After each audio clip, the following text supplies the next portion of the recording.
ఒక మనుషుడు యెరూషలేము నుండి యెరికో పట్టణమునకు దిగి వెళ్ళుచు దొంగల చేతిలో చిక్కుకున్నాడు. వారు అతని బట్టలు దోచుకొని అతని కొట్టి కొర్ర ప్రాణంతో విడిచిపెట్టి వెళ్ళిపోయారు.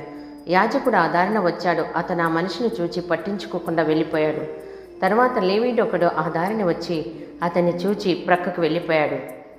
అయితే ఒక సమరయుడు ప్రయాణమైపోవచ్చు అతడు పడిన చోటుకు వచ్చి అతన్ని చూచి అతని మీద జాలిపడి దగ్గరకు పోయి నూనెయు ద్రాక్షారసమును పోసి అతని గాయములను కట్టి తన వాహనం మీద ఎక్కించి ఒక పుటకుళ్ళ ఇంటికి తీసుకొని పోయి అతని బాగోగులు చూశాడు. మరునాడు అతడు 2 దేనారములు తీసి ఆ పూటకుళ్ళ వానికిచ్చి అతని పరామర్శించుము, నీవింకేమైనాను ఖర్చు చేసినట్లా నేను మరలా వచ్చినప్పుడు అది నీకు తీర్చదనని అతనితో చెప్పి వెళ్ళిపోయాడు.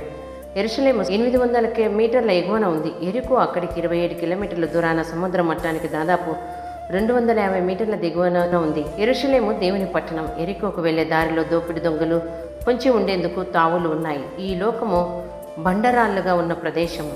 సైతాను వాడి అనుసరులు మనుషుల దగ్గర ఉన్నదంతా దోచుకోవాలని పొంచి ఉన్నారు. దేవుడు ఆదాము అవ్వలను చేసి ఏదేని తోటలో ఉంచినప్పుడు సాతాను సర్పము ద్వారా మోసం చేసి పాపమనే బీజమును వారిలో నాటి దేవుడిచ్చిన అధికారాన్ని కోల్పోయేటట్లు చేశాడు. మనుషులను కొనప్రాణంతో వదిలిపోయాడు. యాజకులు లేవీయులను దేవుడు నియమించాడు. మోషే ద్వారా ధర్మశాస్త్రమును దేవుడు ఇచ్చాడు. ధర్మశాస్త్రము సైతాను చేత చావు దెబ్బలు తిన్న పాపికి ఎలాంటి సహాయం చేయలేదు. సమరయుడు వచ్చి పడిపోయిన వ్యక్తి మీద జాలిపడి నూనె రాసి గాడిద మీద ఎక్కించుకొని సత్రానికి తీసుకెళ్లాడు.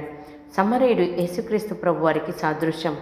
పాపంలో పడి ఉన్న మానవులను విడిపించడానికి తానే ప్రాణత్యాగం చేయడానికి ఈ లోకానికి వచ్చి కల్వరి శిలువలో మరణించి వెల చెల్లించి విడిపించారు. ఆయన 3వ దినంలో తిరిగి లేచి పరలోకానికి ఆహ్వానమయ్యాడు. 120 మంది మేడగదిలో ప్రార్థించినప్పుడు అందరూ పరిశుద్ధాత్మను పొందుకున్నారు. పరిశుద్ధాత్మ దేవుడి ప్రార్థనకర్తగా ఉన్నారు. క్రీస్తు సంఘానికి శిరస్సు అయి ఉన్నాడు. సంఘం అనగా ఏదో ఒక డినామినేషన్కి సంబంధించింది కాదు. క్రీస్తు తన రక్తం ద్వారా వెలపెట్టి కొన్న దేవుని సొత్తైన జనము. ఈ సంఘానికి కాపర్లుగా కొంతమందిని ప్రభు ఏర్పరచుకున్నాడు.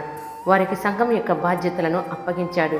మరలా ప్రభు 2వసారి లోకానికి రాబోతున్నాడు.